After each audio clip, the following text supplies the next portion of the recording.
എല്ലാവർക്കും നമസ്കാരം. ഞങ്ങളുടെ നാട്ടിൽ പൊതുവെ തമാശയായിട്ട് പറയുന്ന ഒരു ചൊല്ലുണ്ട്. ആകെ ഒരു പണിയൊന്നുമില്ലാതെ മുഷിഞ്ഞ ഇങ്ങനെ ഇരിക്കുമ്പോഴാണ് അളിയൻ മരിച്ചത്. പിന്നെ ആളായി, ബഹളമായി, അടിപൊളിയായി, പിന്നെ അങ്ങോട്ട് ഓളമായെന്നാണ് പറയുന്നത്.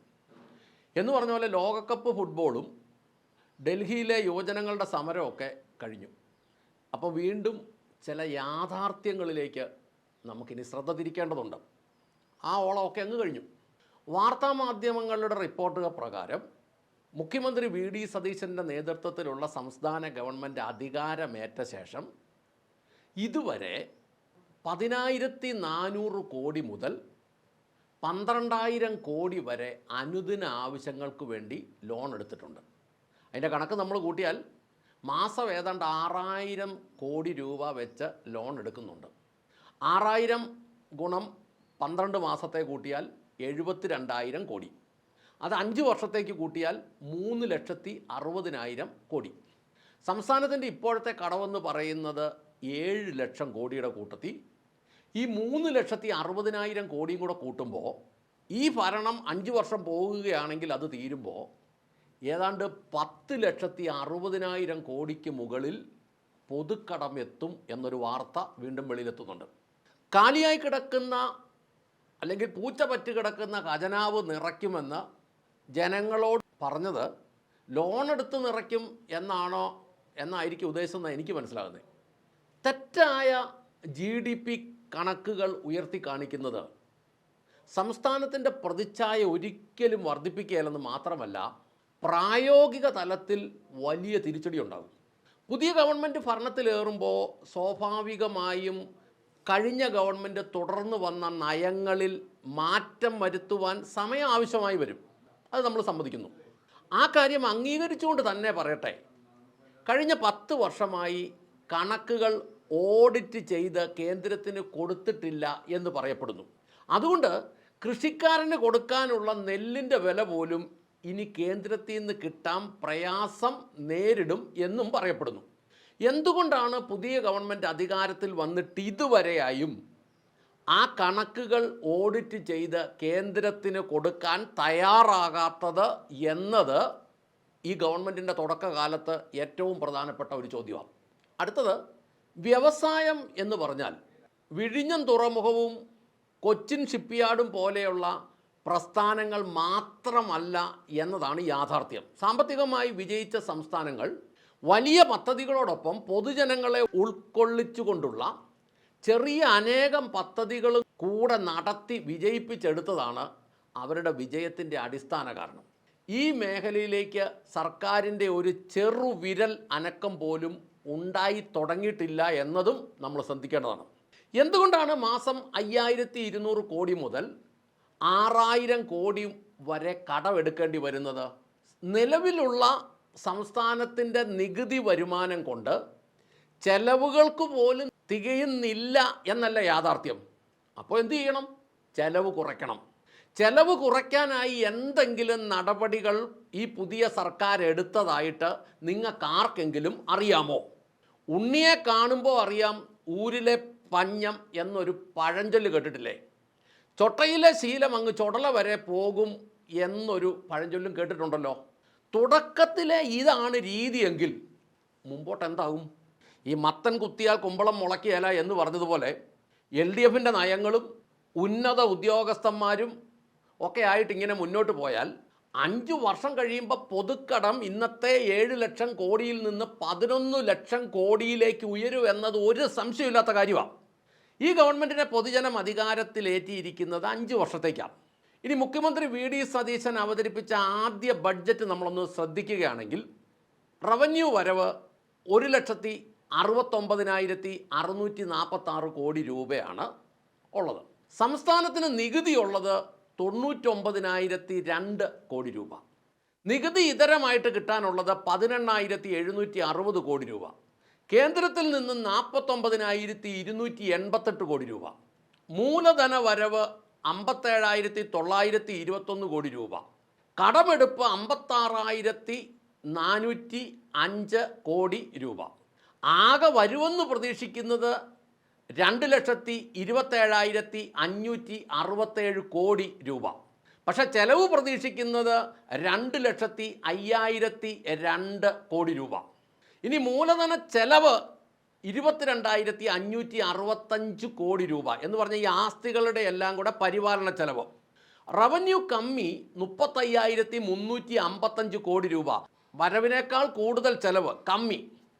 അടുത്തത് ധനക്കമ്മി എന്ന് പറയുന്നത് 56,405 കോടി രൂപ എന്ന് പറഞ്ഞാൽ കടമെടുപ്പൊഴികെ സംസ്ഥാനത്ത് കൂടുതൽ ചെലവാകുന്ന തുക. ഇതെല്ലാം സത്യത്തിൽ കടമായിട്ടാണ് വരുന്നത്. തിരിച്ചും മറിച്ചും തിരിച്ചുമൊക്കെ മനുഷ്യന് മനസ്സിലാകാത്ത രീതിയിൽ പറയുന്നതേ ഉള്ളൂ. സംസ്ഥാനത്തിൻ്റെ വരുമാനം എന്ന് മുഖ്യമന്ത്രി വി.ഡി. സതീശൻ സമ്മതിച്ചത് എന്ന് പറഞ്ഞാൽ വരുമാനം ഉണ്ടാകുമെന്ന് പ്രതീക്ഷിക്കുന്നത് 99,002 കോടി മാത്രമേ ഉള്ളൂ. സംസ്ഥാനത്തെ GST സ്ലാബുകൾ പ്രധാനമായും ഒന്ന് 18%, ഒന്ന് 5%. ഇതിൻ്റെ ആവറേജ് എടുത്താൽ 11.5%. എന്നാൽ ഭക്ഷ്യവസ്തുക്കളിൽ മിക്കതും 5% ആണ് GST വരുന്നത്. അതുകൊണ്ട് GSTയുടെ ആവറേജ് ഒരു 10%-ൽ താഴെയേ എടുക്കാൻ കഴിയുകയുള്ളൂ. അങ്ങനെ കണക്ക് കൂട്ടി നോക്കുമ്പം 99,002 കോടി വരുമാനം എന്നത് 10 ലക്ഷം കോടിയുടെ താഴെയുള്ള GST വരുമാനത്തിൻ്റെ ഏതാണ്ട് 10%. 10 ലക്ഷം കോടിയിൽ താഴെയുള്ള വരുമാനം എന്തിനാ 14 ലക്ഷം കോടി എന്ന് പ്രചരിപ്പിക്കുന്നത്? GDP. ഒറ്റ കാരണമേ ഉള്ളൂ, GDPയുടെ 3% ലോൺ എടുക്കാം എന്നാണ് എഴുതി പിടിപ്പിച്ച് വച്ചിരിക്കുന്നത്. അതിനു വേണ്ടിയിട്ടാണ് GDP ഇങ്ങനെ ഉയർത്തി കാണിക്കുന്നത്. കുഴപ്പങ്ങൾ എന്തൊക്കെയാണ് വരാൻ പോകുന്നതെന്ന് പറയാം. GDP അടിസ്ഥാനമാക്കിയാണ് സർക്കാർ നികുതി പിരിവും ചെലവഴിക്കലുകളും ഒക്കെ ആസൂത്രണം ചെയ്യുന്നത്. GDP കൃത്രിമമായി കൂട്ടിക്കാണിക്കുമ്പോൾ സർക്കാരിൻ്റെ യഥാർത്ഥ വരുമാനം സത്യത്തിൽ കുറവായിരിക്കും, എന്നാൽ കണക്കുകളെല്ലാം വലുതായിട്ട് കാണപ്പെടുകയും ചെയ്യും. ഇത് യാഥാർത്ഥ്യത്തിന് നിരക്കാത്ത ബഡ്ജറ്റ് തയ്യാറാക്കുന്നതിലേക്കും പദ്ധതികൾക്ക് പണമില്ലാതെ സർക്കാർ സാമ്പത്തിക പ്രതിസന്ധിയിലാകുന്നതിലേക്കും നയിക്കും. അതാണിപ്പോൾ കേരളത്തിൽ സംഭവിച്ചുകൊണ്ടിരിക്കുന്നത്. കേരളത്തിന് 14 ലക്ഷം കോടി വരുമാനം ഉണ്ടെന്ന് പറഞ്ഞു, പക്ഷേ ഒരു കാര്യം നടക്കുകയില്ല. ഇനി വരുമാനം കുറവുള്ളപ്പോൾ തന്നെ എടുക്കുന്ന കടം കൂടും, തിരിച്ചടവും കൂടും, പലിശയും കൂടും. ഇത് വലിയ സാമ്പത്തിക പ്രതിസന്ധി ഉണ്ടാക്കും. ഇപ്പോൾ കേരളത്തിൽ നടന്നുകൊണ്ടിരിക്കുന്നത് അതിൻ്റെ ഒരു ഭാഗമാണ്. GDPയുടെ 3% മാത്രമാണ് കടമെടുക്കാൻ അനുവാദമുള്ളത്. GDP തെറ്റായി ഉയർത്തി കാണുമ്പോൾ കൂടുതൽ തുക കടമെടുക്കാൻ സാധിക്കും, എന്നാൽ യഥാർത്ഥത്തിൽ കടം തിരിച്ചടയ്ക്കാനുള്ള ശേഷി സംസ്ഥാനത്തിന് ഉണ്ടായിരിക്കുകയില്ല. ഇത് സംസ്ഥാനത്തെ കനത്ത കടക്കണിയിലേക്ക് തള്ളിയിടും. ഇപ്പോൾ കേരളത്തിൽ സംഭവിച്ചു കഴിഞ്ഞത്, ജനങ്ങൾ ഇപ്പോഴും ചിന്തിക്കുന്നത് സംസ്ഥാനത്തിൻ്റെ കടം എന്ന് പറഞ്ഞാൽ അത് ഗവൺമെൻറ്റിൻ്റെ കടമെന്നാണ്, ജനങ്ങളുടേതല്ല എന്നാണ്. ഇത് തികച്ചും തെറ്റായ ധാരണയാണ്. ആര് കടമെടുത്ത് ആർക്കൊക്കെ വീതിച്ചു കൊടുത്താലും കടമിരിക്കുന്നത് ഇവിടുത്തെ പൊതുജനത്തിൻ്റെ തോളിലാണ്.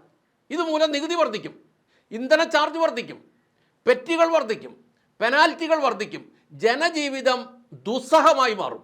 കേരളത്തിലെ സ്ഥിതി ഇത് തന്നെയല്ലേ? കടുത്ത വിലക്കയറ്റത്തിന് വഴി തുറക്കും. GDP ഉയർന്ന നിലയിലാണെന്ന് കണക്കുകൾ പറയുമ്പോഴും താഴെത്തട്ടിൽ ജനങ്ങൾക്ക് ജോലിയോ വരുമാന വർധനമോ ഉണ്ടാകില്ല. ഇത് ജനങ്ങളുടെ വാങ്ങൽ ശേഷി കുറയ്ക്കുകയും സംസ്ഥാനത്തിൻ്റെ വരുമാനം കുറയുകയും ചെയ്യും. ഇതുമൂലം യഥാർത്ഥ ദാരിദ്ര്യ നിർമ്മാർജ്ജനം, തൊഴിലില്ലായ്മ എന്നീ പ്രശ്നങ്ങളിൽ സർക്കാരിന് വരുമാനമില്ലാത്തത് കൊണ്ട് ഇടപെടാൻ കഴിയാതെ വരും. 2009 ഗ്രീസിൽ സംഭവിച്ചത് ഇതാണ്. അവരുടെ ബഡ്ജറ്റ് കമ്മി ബോധപൂർവം കുറച്ചു. സാമ്പത്തിക അടിത്തറ ശക്തമാണെന്ന് വ്യാജമായി കാണിക്കുകയും ചെയ്തു. കണക്കുകളിലെ കള്ളത്തരം പുറത്തു വന്നതോടുകൂടി രാജ്യം വലിയ സാമ്പത്തിക തകർച്ചയിലായി. രാജ്യത്തെ ആർക്കും വിശ്വാസമില്ലാതായി. ഇപ്പം കേരളത്തോട് മറ്റ് സംസ്ഥാനങ്ങളിലും വിദേശികളിലും ഉള്ള വ്യവസായികൾക്കൊക്കെ ഈ ഒരു മനോഭാവമാണ്, സംസ്ഥാനത്തോട് വിശ്വാസമില്ല. ഇനി അത് സാമ്പത്തിക സ്ഥാപനങ്ങൾ കൂടിയാകും. അപ്പോൾ കടം കിട്ടാതെയും വരും.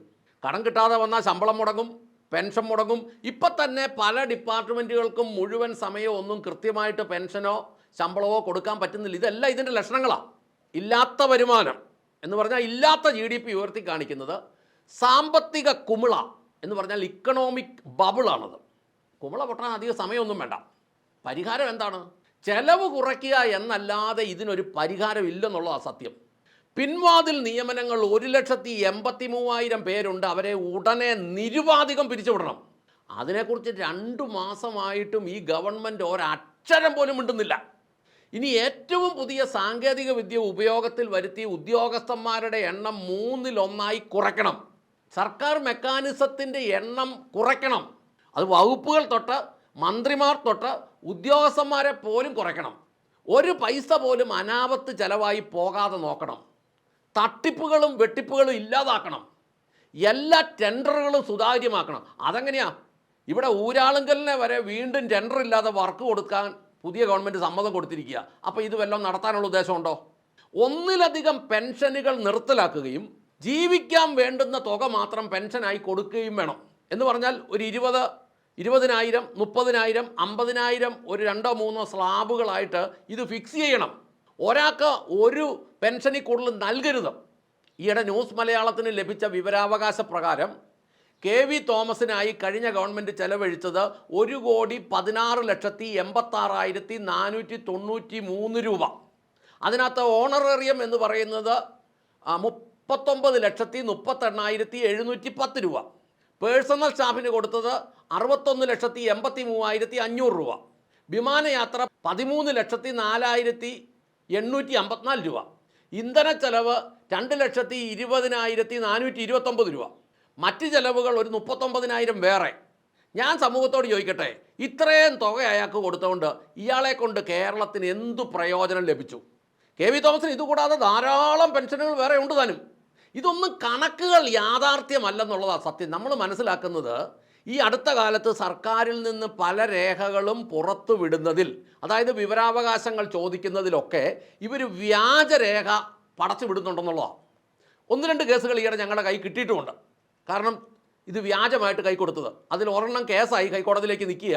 അതുകൊണ്ടാണ് ഇപ്പോൾ അതിനെക്കുറിച്ച് വീഡിയോ ചെയ്യാത്തത്. അതുകൊണ്ട് ആവശ്യമില്ലാത്ത വകുപ്പുകളെല്ലാം പിരിച്ചുവിടണം. ഉദാഹരണം പറഞ്ഞാൽ PSC ഒരാവശ്യമുള്ളതല്ല. 2-3 MLA-മാരെ ഏൽപ്പിച്ചാൽ വൃത്തിയായിട്ട് ചെയ്യാം. പിന്നെ കൃഷി വകുപ്പ് ആർക്കും ഒരു പ്രയോജനമില്ലാത്ത സാധനമാണ്, പിരിച്ചുവിടണത്. പിന്നെ ജില്ലാ തൊഴിലാളി ക്ഷേമ ഓഫീസുകൾ ആൾക്കാർക്ക് എന്താ അതുകൊണ്ട് പ്രയോജനമുള്ളത്? ആൾക്കാരുടെ കയ്യിൽ ടാക്സ് അടയ്ക്കാൻ കൊണ്ടുചെല്ലുമ്പം കുറച്ച് പൈസ ജനങ്ങളുടെ കയ്യിൽ നിന്ന് പിടിച്ചു പറിച്ച് സർക്കാരിലേക്ക് കൊടുക്കുമെന്നല്ലാതെ ജനത്തിന് അതുകൊണ്ട് എന്താ പ്രയോജനമുള്ളത്? ആർക്കും ഒരു ഗുണവും ലഭിക്കാത്ത അനേക ക്ഷേമനിധി ഓഫീസുകൾ എല്ലാം വേണ്ടെന്ന് വെക്കണം. ഓൺലൈൻ ആക്കാവുന്ന സകല കാര്യങ്ങളും ഏറ്റവും ആധുനിക സാങ്കേതിക വിദ്യയുടെ സഹായത്തോടെ ഓൺലൈനാക്കണം. സ്വകാര്യവൽക്കരിക്കേണ്ട എല്ലാ മേഖലകളും സ്വകാര്യവൽക്കരിക്കണം. ഗവൺമെൻറ് ജോലിക്കാരെ വെച്ച് പ്രസ്ഥാനങ്ങൾ നടത്തണ്ട. ഗവൺമെൻറ് തലപ്പത്തിരുന്ന് ഭരിച്ചാൽ മതി. ലളിതവും ശക്തവുമായ നിയമം ഉണ്ടാക്കി നടപ്പാക്കിയാൽ മാത്രം മതി. ഈ തൊഴിലാളികളെ പോറ്റാൻ ഗവൺമെൻറ് പോകണ്ട. ഗവൺമെൻറ് പോയാൽ അത് ഗവൺമെൻറ്റിനെ കൊണ്ട് നടക്കുകയില്ല. ഗവൺമെൻറ്റിൻ്റെ തൊഴിലാളികളാണല്ലോ ആരോടും കൂറില്ലാത്ത ഗവൺമെൻറ് ഉദ്യോഗസ്ഥന്മാർ. ഈ സ്വകാര്യ വ്യക്തികൾക്ക് പോലും തൊഴിലാളികളെ കൈകാര്യം ചെയ്യാൻ ബുദ്ധിമുട്ടുള്ളപ്പോൾ ഗവൺമെൻറ് എങ്ങനെയാണ് തൊഴിലാളികളെ കൈകാര്യം ചെയ്യുന്നത്? എങ്ങനെ അവരെ കൊണ്ട് പണിയെടുപ്പിക്കും? ഞാനൊരു ഉദാഹരണം പറയാം. ഈ പൊതുഗതാഗതം മുഴുവൻ അങ്ങ് സ്വകാര്യവൽക്കരിച്ചാൽ 50,000-ഓളം ബസ്സുകൾ കേരളത്തിൽ സർവീസ് നടത്താൻ പറ്റും. അതിൽ നിന്ന് സർക്കാരിലേക്ക് പ്രത്യക്ഷ പരോക്ഷമായിട്ട് കോടാനുകോടിയുടെ നികുതി വരും. ഇത്തരം നടപടികളൊന്നും തുടങ്ങി പോലും വയ്ക്കാത്ത മുഖ്യമന്ത്രി VD സതീശൻ്റെ നേതൃത്വത്തിലുള്ള UDF ഗവൺമെൻറ് എങ്ങനെ പൂച്ചപറ്റി കിടക്കുന്ന ഖജനാവ് നിറയ്ക്കും? മാസം 6,000 കോടി ലോൺ എടുത്ത് മുന്നോട്ട് പോകാനാണ് ഉദ്ദേശമെങ്കിൽ LDF നിയമിച്ചിരിക്കുന്ന ഉന്നത ഉദ്യോഗസ്ഥന്മാരെ അവിടെ തന്നെ ഇരുത്തി ഭരിപ്പിക്കാനാണ് ഉദ്ദേശമെങ്കിൽ ഇതിനെ VD സതീശൻ്റെ നേതൃത്വത്തിലുള്ള LDF ഗവൺമെൻറ് എന്നല്ലേ നമ്മൾ മലയാളികൾ വിളിക്കേണ്ടി വരിക? അങ്ങനെ ആകാതിരിക്കട്ടെ എന്ന് നമുക്ക് പ്രാർത്ഥിക്കാം, ആഗ്രഹിക്കാം. അങ്ങനെയാണെങ്കിൽ അടുത്ത വഴിയെക്കുറിച്ചും മലയാളി ചിന്തിക്കേണ്ടിയിരിക്കുന്നു എന്ന് ഓർമ്മിപ്പിച്ചുകൊണ്ട് നിർത്തട്ടെ. നന്ദി, നമസ്കാരം.